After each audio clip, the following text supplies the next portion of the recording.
The thrilling tale of Dr. Eric Sung and the Augments. The tale of Dr. Eric Sung and the Augments continues. This is a review of the Star Trek Enterprise episode Cold Station 12. If you have not seen this episode and you don't want to know what augment pillow talk is like, be warned.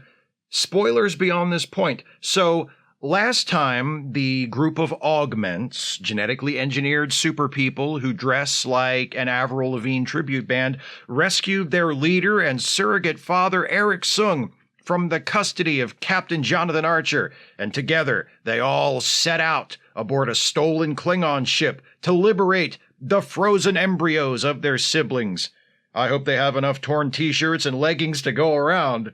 Let's find out. After the Last Time on Enterprise recap, we open on a scene from 11 years ago, showing Dr. Sung give his young Augments a history lesson about the eugenics wars. Long story short, Augments like them ruled Earth for a little while, but humanity either rose up and deposed them, or the Augments destroyed themselves through infighting. Accounts vary, but either way, humanity came to fear Augments because of their superior abilities, which is why Sung has raised these Augments here on this planet far from Earth, so they can grow up and one day fulfill the true promise of humanity.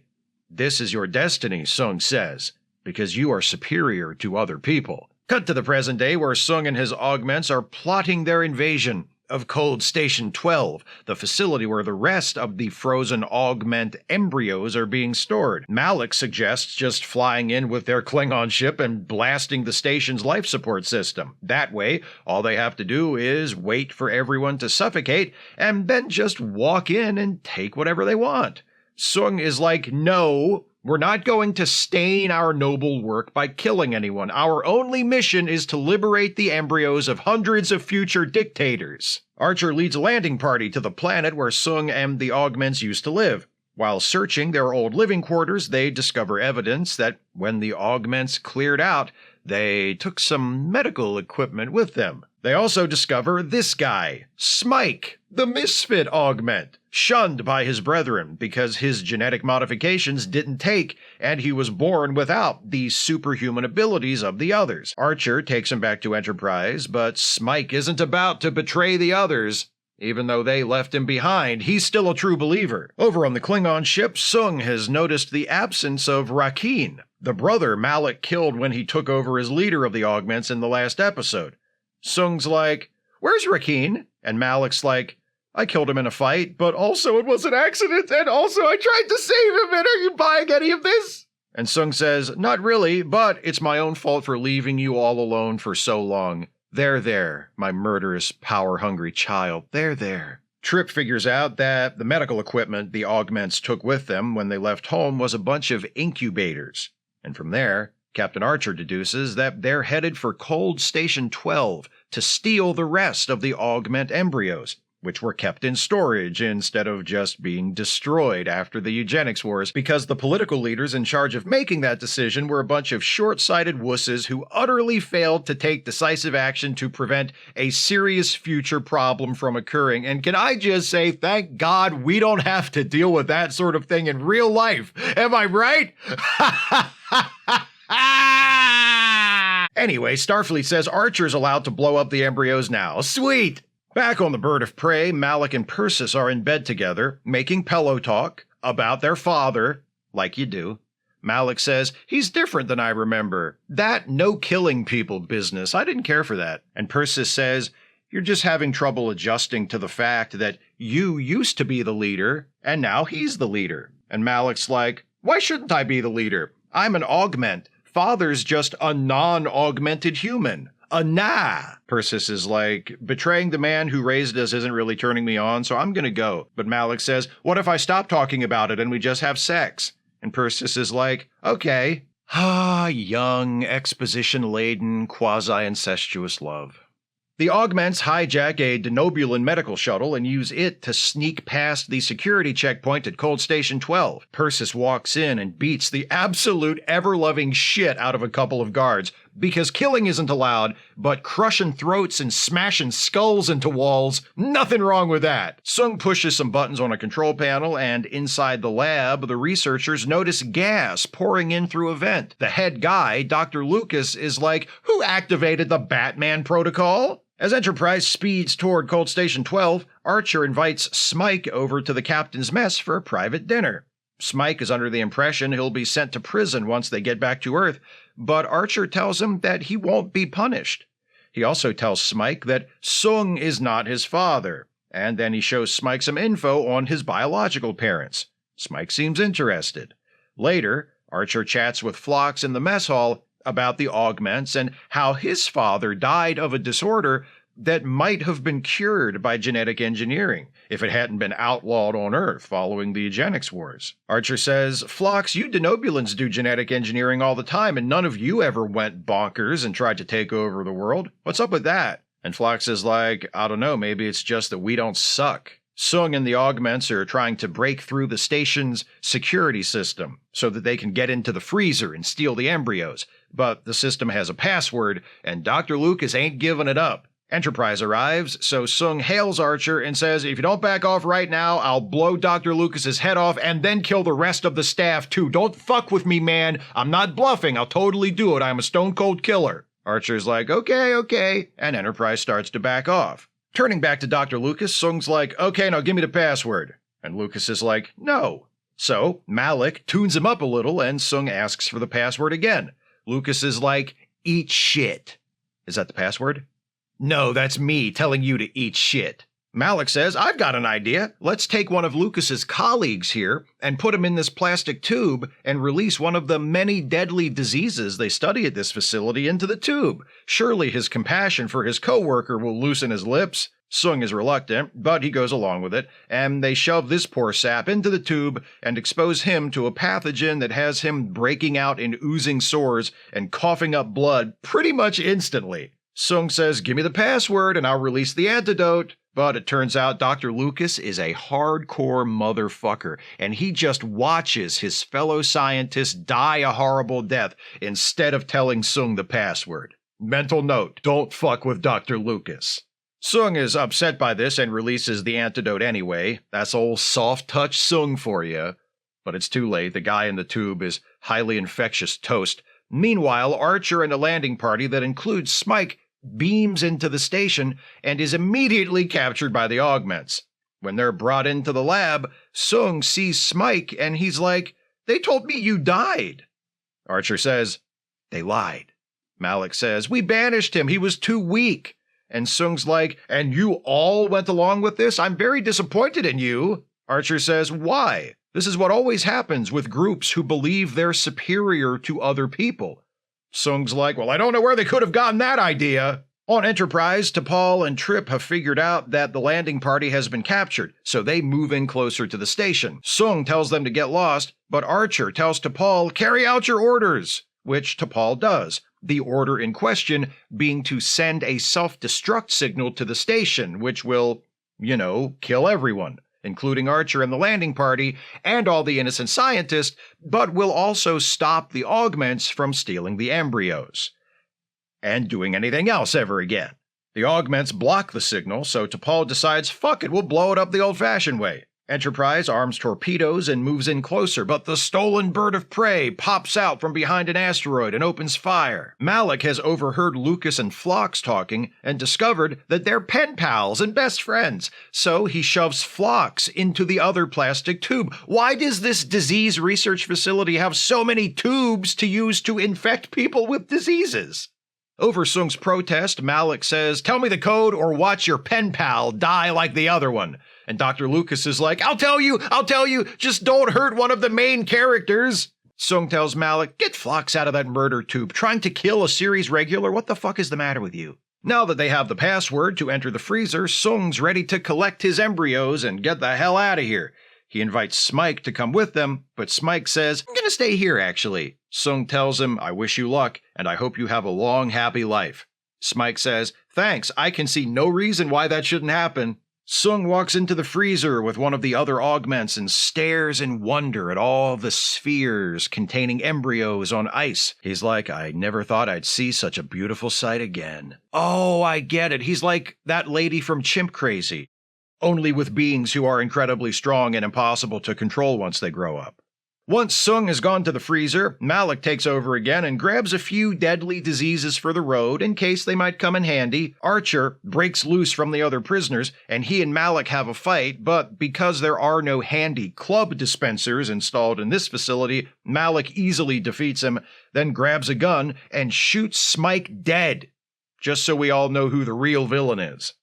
Malik pushes a couple of buttons and tells Archer, 5 minutes after we leave, all the pathogens in this facility will be released at once. You'll definitely die of something. Why does this disease research center have a release all the diseases into the air function? Sung and the others take a shuttle back up to the Bird of Prey, which disengages with Enterprise and jumps to warp.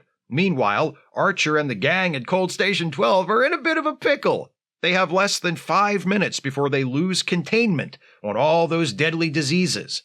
Dr. Lucas says, you can stop it from the primary junction. Archer's like, where's that? And Lucas shows him. It's at the top of an absurdly tall ladder. It'll sure take Archer a long time to climb that. About a week, in fact, because this fucker is to be continued. While I'm still mostly bored by this needlessly drawn-out story, this installment is a big improvement over the previous episode. Borderland felt like a prologue we didn't need. At least in Cold Station 12, some stuff starts to happen, in terms of both character and plot, to suggest that this all might be going somewhere eventually. We see the tension being built up between Sung and Malik, as Malik sees Sung's ambition failing to match his own and starts to think, why are we still taking orders from this guy anyway? On the other side, Sung sees Malik's brutal and ruthless nature, but fails to confront it. Out of a combination of guilt and parental bias, my Malik, he's got a bit of a temper on him, but he's a good boy. There's also tension between Malik and Persis. She was willing to betray Rakeen for Malik, but she doesn't seem comfortable doing the same thing to Sung. Malik's solution for the moment is to just not talk about it, which always works out fine. Solid long-term solution there, buddy. Both of these tensions set up confrontations that might be interesting. We'll just have to wait until part 3 to find out. But a promising setup is the first step toward a satisfying payoff. We also meet the character of Smike, who doesn't stick around very long, but who tells us something very important about the Augments. They aren't just the bad guys because they're stronger and meaner than ordinary humans. They're bad people. They're supremacists. They rejected Smike, one of their own, because he wasn't like them, because he was weak, because he was inferior. This, I'm sure most of you will recognize, is Nazi shit. The strong deserve to survive, the weak deserve to perish. That's just the way it is. If you're not going to use them as a vehicle for commentary about the Nazis or supremacist movements in general, there is literally no reason to do a story about the Augments at all. So I'm glad to see this being introduced. Not only Smike, but Sung is also pulled into the budding Augments as Nazis social commentary, as his fascination with the Augments and his conviction regarding their superiority has not only blinded him to the threat represented by Malik, but to the truth about this entire group. Sung seems to have swallowed the Ubermensch propaganda hook, line, and sinker. He's not trying to free the Augments so they can return to Earth and conquer it. He's trying to free them because he genuinely believes they are the next evolutionary step that humanity should take. Sung apparently believes, with total sincerity, that he can free all of the Augments and turn them loose on the galaxy without hurting anyone. He thinks he's doing a good and noble thing, something that will benefit his children and everyone else too. This makes him come across as incredibly naive and a bit of a dolt, but it also brings his character more into focus. He's not a supervillain. He's a deeply deluded man who has no idea how dangerous his plans are, and he's so convinced he's in the right that he reflexively bats away any attempt to show him the truth, like when Archer tells him that he shouldn't be surprised by the group's rejection of Smike. Plot-wise, the setups aren't as compelling, simply because they're a lot more vague than the character-based stuff. I get the idea that Sung stealing the augment embryos and escaping with them is bad, and I get that his intention is to grow them into more augments, which would also be bad, but there's no specific imminent threat at this point. In part 1, the reason for the urgency of Archer's pursuit of the augments was a looming war with the Klingons, but that's barely even mentioned here, and the Klingons have no presence in the story whatsoever. The cliffhanger, such as it is, that ends this episode is better than the last one, because at least we leave the characters in the midst of an urgent imminent threat. Archer and the others on the station are less than 5 minutes from being infected with every disease in the universe, but ending on Archer starting to climb the ladder deflates a lot of the tension. We have 5 minutes before all the diseases are released, and there's no way to stop it, is a much stronger hook than you can stop all the diseases from being released if you get to the top of that ladder in time. Now get moving. At least stuff is actually happening in this episode, though. Eventually, the protagonists split up, with T'Pol and Trip remaining on Enterprise, and Archer, Phlox, and the rest of the landing party beaming down to the station, giving most of the episode a parallel structure, which more or less works. Again, it's an improvement over last time. There's nothing all that interesting going on aboard Enterprise while Archer and his team are at the station, but it's better than the check-ins on the Augments soap opera in part 1 at least. The business about getting the password is decently executed, no pun intended, though I do find it hilarious that Dr. Lucas is willing to let his colleague die a horrible death and then immediately gives up the code the instant Phlox is threatened. Everything takes way too long. Sung and the Augments spend most of the episode in that lab trying to get that password, but that's what happens when you take a story that only needs to be a 2-parter at most and stretch it into a 3-parter just because. I guess maybe the creators wanted to make Brent Spiner's guest appearance feel like a big deal, a can't-miss epic 3-parter. But if you want to tell an epic story, you need to tell a story that is epic because of what it's about, because of the stakes involved, because of the scope of it, not because you've artificially inflated it to an epic running time. Despite the noticeable improvements over Borderland, the problem with Cold Station 12 continues to be that none of this stuff should be taking anywhere near this long. Watching this episode today, it feels like an episode from a poorly structured and badly paced streaming series. Brent Spiner is better here than in part 1 because the character of Sung is better and feels like he's actually going somewhere in terms of his character arc. He's still not at all funny, which is disappointing given Spiner's proven skill at performing solid comedic material. The material here is less than solid. Sung does get a couple of would-be zingers this time, but they fall flat. Not Spiner's fault, they're just weak lines that feel like half-hearted last-minute punch-ups from an underpaid and unmotivated script doctor. But Spiner plays Sung's growing dismay and increasingly willful obliviousness to Malik's instability well, and he puts across Sung's convoluted moral code and combination of arrogance and naivete. So, definitely some improvements from part 1. Characters coming into focus, a few setups that feel like they have potential, the promise that there might end up being a point to all of this beyond, here are some things that happened.